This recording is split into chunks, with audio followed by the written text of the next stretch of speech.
KGF is back. जी हाँ guys, movie में नहीं, रियल में। आज से 23 साल पहले KGF में रियल में सोने की माइनिंग होती थी। KGF को सोने का खान कहा जाता है। अभी भी KGF में 33 मिलियन टन सोना मौजूद है। 33 मिलियन टन, 33,000 किलोग्राम सोना KGF में मौजूद है।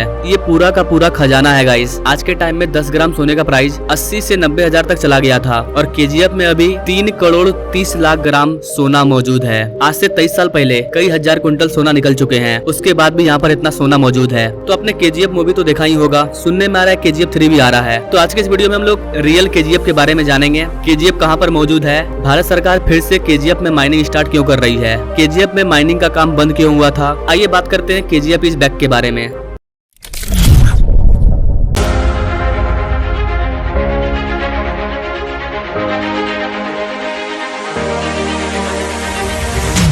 गाइस, रिसेंटली बहुत बड़ा डेवलपमेंट देखने को मिला है। कर्नाटका सरकार को सेंट्रल गवर्नमेंट के द्वारा एक प्रपोजल दिया गया था कि हम लोग KGF में फिर से गोल्ड की माइनिंग स्टार्ट करना चाहते हैं। 21 जून 2024 के आप ये आर्टिकल देख पाएंगे। Karnataka government okay central proposal to revive gold mining at KGF, यानी कि सेंट्रल गवर्नमेंट के प्रपोजल को कर्नाटका सरकार ने ओके कर दिया है। अब KGF में माइनिंग स्टार्ट होगी एक बार फिर से। आइए सबसे पहले बात करते हैं KGF के बारे में। इसका थोड़ा सा इतिहास जानते हैं। KGF काफी फेमस है, आपने इसको मूवी में भी देखा होगा। KGF का मतलब है कोलार गोल्ड फील्ड। इस गोल्ड फील्ड का नाम है कोलार्क गोल्ड फील्ड, शॉर्ट में इसे KGF कहते हैं। भारत के दक्षिण कर्नाटक में एक कोलार्क नाम का डिस्ट्रिक्ट मिलता है जहाँ पर ये गोल्ड माइनिंग मौजूद है। गाइस, ये कोई छोटा मोटा गोल्ड माइनिंग नहीं था, इसे दुनिया का दूसरा सबसे बड़ा डीपेस्ट गोल्ड माइनिंग भी बोला जाता है। लगभग आज से 180 साल पहले 1880 में KGF में माइनिंग को शुरू किया गया था, यानी कि KGF में अंग्रेजों के टाइम से माइनिंग हो रही है। अंग्रेज भी बहुत सारा सोना यहाँ से लेकर के गए हैं। जॉन टेलर एंड सन्स ये कंपनी है, इसी कंपनी ने KGF में माइनिंग स्टार्ट किया था 1880 में। यहाँ पर करीब 121 साल तक माइनिंग किया गया। 121 साल, यानी कि 3 पीढ़ियों ने इसे पूरा का पूरा बैठ करके देखा होगा।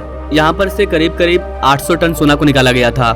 चूँकि ये बहुत पुराना माइनिंग है, उस टाइम इतनी टेक्नोलॉजी नहीं थी कि अधिक मात्रा में सोना को निकाला जाए। 800 टन सोना तो हमारे भारत सरकार के पास खजाने में पड़ी हुई है ना। इस माइनिंग में क्या होता है, 121 साल बाद 28 फरवरी 2001 को इस माइनिंग को सडनली बंद करना पड़ा। बंद करने के पीछे मूवी वाला रीजन नहीं है, जैसा कि मैंने आपको बताया, ये दुनिया का दूसरा सबसे बड़ा डीपेस्ट माइनिंग है और उस टाइम में करीब जमीन के 3000 मीटर नीचे जा करके लोग यहाँ पर माइनिंग करते थे, जिसकी वजह से यहाँ पर से माइनिंग करने में काफी ज्यादा खर्चा आ रहा था। जितना का प्रॉफिट नहीं हो रहा था उतना का खर्चा हो जा रहा था और उस टाइम अभी के तरह खतरनाक टेक्नोलॉजी अवेलेबल नहीं थी। यही कारण है कि इस माइनिंग को 2001 में बंद कर दिया गया। कई साल बीतने के बाद सुप्रीम कोर्ट ने सरकार से कहा कि आप इसका एक ग्लोबल टेंडर कर दीजिए कि दुनिया की बड़ी बड़ी भारी कंपनी आए और वो इतनी गहराई में जाकर के सोने की माइनिंग करे। हमारे पास उस तरह की टेक्नोलॉजी नहीं है, लेकिन दुनिया में इतनी गहराई में सोना अभी भी निकल रहा है, तो उन कंपनियों को हम इसका टेंडर दे देते हैं, ऐसा सुप्रीम कोर्ट के द्वारा कहा गया। लेकिन 2013 में इलेक्शन का माहौल था, ये बात दब गया। फिर 2015 में केंद्र सरकार ने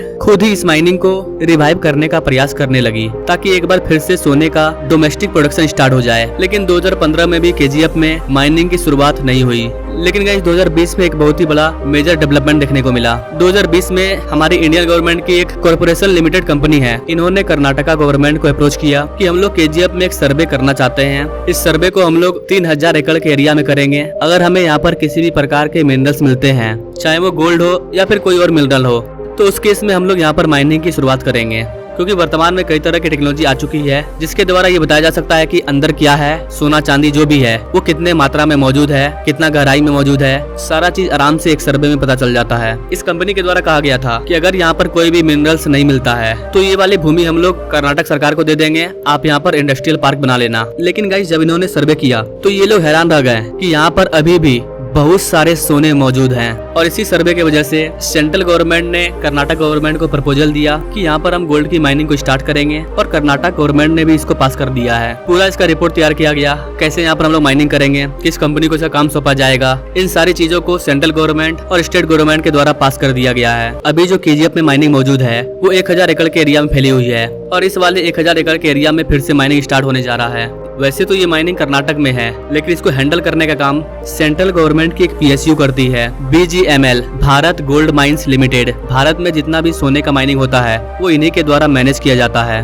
MMDRA एक्ट 1957 के तहत यहाँ पर फिर से माइनिंग स्टार्ट होने जा रहा है। बताया जा रहा है कि इससे बहुत सारा एम्प्लॉयमेंट जनरेट भी होगा और डोमेस्टिक गोल्ड का प्रोडक्शन भी होगा। सर्वे के दौरान यहाँ पर अनुमान लगाया गया है कि यहाँ पर 33 मिलियन टन सोना मौजूद है। तो KGF माइनिंग में अभी भी इतना पोटेंशियल है, यही कारण है कि KGF में फिर से एक बार माइनिंग स्टार्ट होने जा रही है। अपने प्यारे भारत की जो डोमेस्टिक गोल्ड प्रोडक्शन है वो काफी कम है और भारत में गोल्ड का कंजप्शन काफी ज्यादा है। काफी बड़े मात्रा में हम लोग गोल्ड को दूसरे कंट्री से इम्पोर्ट करते हैं और हर साल भारतीय लोग हर फेस्टिवल में गोल्ड को खरीदते हैं। भारत में गोल्ड का कितना यूज हो रहा है इसका अंदाजा आप इस बात से लगा सकते हैं कि भारत एक साल में टोटल मात्र 1.6 टन गोल्ड का प्रोडक्शन करता है। लेकिन आप जानकर के हैरान रह जाएंगे कि भारत में सोने का जो कंजप्शन है वो एक साल में 774 टन है। Can you imagine? मात्र 1% गोल्ड का हम लोग प्रोडक्शन कर रहे हैं अपने कंजप्शन का। जितना गोल्ड भारत सरकार के पास खजाने के रूप में रखा हुआ है उतना गोल्ड सिर्फ भारतीय लोग हर साल खरीदते हैं। अब आप सोच करके देखिए कि भारतीय महिलाओं के पास पूरे भारत में कितने हजार लाख टन सोना मौजूद होगा। हर साल भारतीय लोग करीब करीब 800 टन सोना को खरीद रहे हैं। यही कारण है कि कहा जाता है कि पूरे दुनिया में ऑफिशियली जितना सोना मौजूद है उतना सोना सिर्फ भारतीय महिलाओं के पास मौजूद है। एक तरफ पूरी दुनिया का सोना और दूसरी तरफ भारतीय महिलाओं का सोना, दोनों को तोल दीजिए दोनों बराबर होगा, ऐसा कहा जाता है। और आपने खुद देखा होगा भारत में हर फेस्टिवल में सोना खरीदने का रिवाज है। कई लोग सोने की वजह से ही अमीर बनते जा रहे हैं। कुछ नहीं करना है, बस सोना उनके पास था, सोना का दाम दिन पर दिन बढ़ते जा रहा है और वो अमीर होते जा रहे हैं। तो ऐसे केस में अगर KGF की माइनिंग दोबारा शुरू होती है तो 800 टन सोना खरीदने के लिए हम लोग जो पैसा विदेश में भेज रहे हैं वो पैसा विदेश में नहीं जाएगा, भारत में रह जाएगा और भारत का जो सोना है वो भी बाहर निकलेगा, उसका यूज होगा। तो वैसे ये थी रियल KGF बैग की पूरी जानकारी। वैसे गाइस आप इस डेवलपमेंट के बारे में क्या कहना चाहेंगे कमेंट करें और ऐसे ही लेटेस्ट अपडेट के बारे में जानने के लिए हमारे चैनल से जो जुड़े। Now thanks for watching. मिलेंगे अगले वीडियो में एक नई जानकारी के साथ, तब तक के लिए जय हिंद।